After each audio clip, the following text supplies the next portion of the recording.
El precio de la soja en Chicago volvió a ubicarse en el eje de los $500 por tonelada en estos últimos días. Se dio ese valor después de fluctuaciones en promedio entre 450 y 460 por tonelada durante la mayor parte de la segunda mitad de 2021. Teniendo en cuenta que son precios que no se veían desde agosto y que Uruguay tuvo un aumento importante en el área de soja implantada para este verano, creo que conviene examinar qué factores impulsaron esta suba reciente de las cotizaciones internacionales y qué puede esperarse para los próximos meses, cuando la mayoría de los productores deberán tomar decisiones de fijación de precios. Estamos con la economista Delfina Matos, de la consultora Exante. Delfina, ¿qué tal? Buen día, ¿cómo estás? Buen día, muy bien, ¿ustedes? Bien. Delfina, a ver, te propongo comenzar ubicando a los oyentes en cómo fue evolucionando el precio de la soja en estos últimos meses y cuán importante es el aumento que se vio en estos últimos días. Sí, perfecto. Hace unas semanas comentábamos con ustedes que el precio de la soja en Chicago había bajado en los últimos meses ante mejores perspectivas de producción en Estados Unidos y en el hemisferio sur.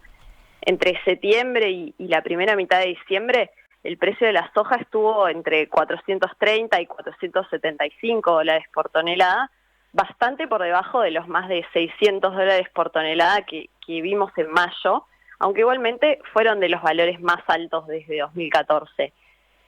Sin embargo, como decía Emiliano recién, en estos últimos días el precio de la soja en Chicago volvió al eje de los 500 dólares la tonelada. Eso implica un aumento de alrededor de 15% frente a los valores más bajos que vimos en noviembre, y además los contratos a futuro pautan ahora precios cercanos a los 510 dólares por tonelada para mediados de 2022, que es cuando termina la zafra 2021-2022 de soja, cuando hace apenas 2 semanas atrás marcaban precios de 470 dólares la tonelada. ¿A qué responde, te decía, este incremento reciente? Perdón. Bueno, el principal fundamento es climático. Hace meses que los expertos vienen advirtiendo por una probabilidad de lluvias por debajo de lo normal en el hemisferio sur durante el verano, pero en estas últimas semanas esos pronósticos se fueron asentando. En varias regiones de Sudamérica las temperaturas vienen siendo muy altas en estos días y no se ven lluvias importantes en el corto plazo. Y aclaro que no es solo el precio de la soja que está reaccionando a estas noticias. El precio internacional del maíz subió 20% desde septiembre y está en torno de los 240 dólares por tonelada. Al igual que en la soja, se trata de niveles aún bastante inferiores a los de mayo, que fueron de más de 300 dólares la tonelada para este grano, pero el repunte fue muy importante. El riesgo de que la sequía afecte a los cultivos de verano en Sudamérica impulsa al alza a los precios internacionales, porque nuestra región es bastante importante en la composición de la oferta mundial, sobre todo en el caso del cultivo de soja. Uh-huh. Sí, es interesante esa perspectiva, Delfina, eso que planteas. ¿Cuánta soja se produce anualmente en el mundo y cuánto de eso proviene de nuestra región, digamos? Bueno, según las estadísticas del Departamento de Agricultura de Estados Unidos, que sistematizan datos de todo el mundo, la producción mundial de soja ha estado alrededor de los 350 millones de toneladas por año en los últimos 5 años. Brasil es un jugador enorme en el mercado mundial. En los últimos años la producción brasileña representó el 38% de la producción mundial de soja, con cosechas que fueron subiendo y que este año alcanzó un récord de 137 millones de toneladas. Argentina es otro de los grandes productores a nivel global, incluso a pesar de que el área agrícola ha venido cayendo. Este año representó el 13% de la producción mundial de soja. Y por otro lado, las cosechas en Paraguay y en nuestro país son relativamente mucho más pequeñas que las de nuestros vecinos, pero si las sumamos, estamos hablando de que la producción de soja en nuestra región equivale a más de la mitad de la producción mundial. De ahí la reacción de los precios de mercado a estos pronósticos climáticos negativos. ¿Y para las cosechas de este verano, las estimaciones de producción ya tuvieron correcciones a la baja? Sí, en general las estimaciones de producción fueron recortándose moderadamente respecto a lo que se esperaba unos meses atrás, pero igualmente aún no son particularmente malas en comparación con los últimos años.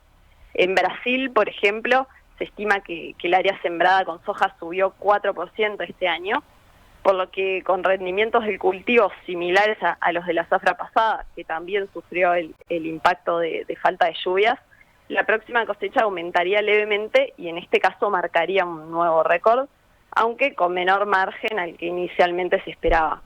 Pero considerando que el 30% de la soja brasileña se produce en el sur del país, que es la zona más seca en este momento, estas estimaciones podrían corregirse aún más en las próximas semanas.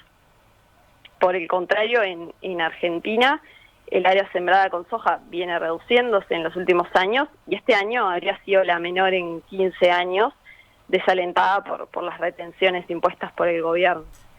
Todavía no se espera que la cosecha sea peor a las últimas dos, en las que también impactó el déficit hídrico, pero si las lluvias no son suficientes durante el verano, con menor área plantada definitivamente veríamos una cosecha muy pobre.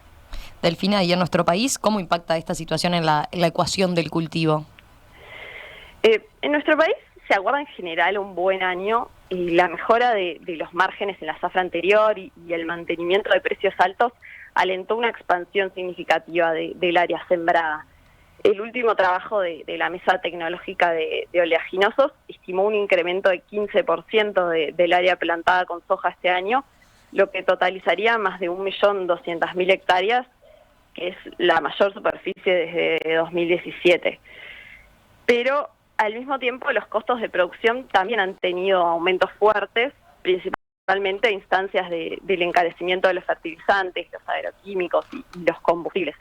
En Exante estimamos un aumento de los costos en su conjunto del orden de 20% en dólares respecto a la zafra anterior. Por lo tanto, Romina, las condiciones climáticas serán decisivas. Con rendimientos normales, digamos de unos 2.400 kilos por hectárea, el margen del cultivo antes del pago de la renta de la tierra podría superar los $400 por hectárea y ser de los más altos en varios años. Ajá. Ahora, la situación actual no es alentadora. El gobierno declarará hoy emergencia agropecuaria por falta de lluvias en varias zonas del país, por lo que si se terminan dando rendimientos magros, por debajo de los 2.000 kilos por hectárea, como en el verano pasado, en el que también faltó agua, los mayores costos se harán notar. Y los márgenes por hectárea, si bien no serían malos, sí serán más ajustados que en la zafra pasada, incluso si consideramos que se captan los precios actuales. Bien. Delfina, para terminar ya, ¿qué supuesto de precio de venta utilizan cuando hacen estas estimaciones de márgenes? Bien, nosotros en Exante nos basamos en las cotizaciones de los contratos a futuro en Chicago y suponemos que los productores van cerrando precios de manera uniforme a lo largo de la zafra. Si bien hay quienes fijan una porción importante más tempranamente y quienes dejan abierta la variable de precios hasta el final, nos parece un buen supuesto para estimar el margen promedio país.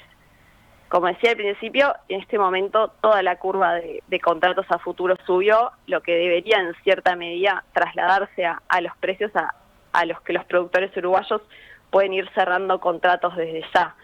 Pero la verdad es que la incertidumbre climática le pone un límite a esa estrategia.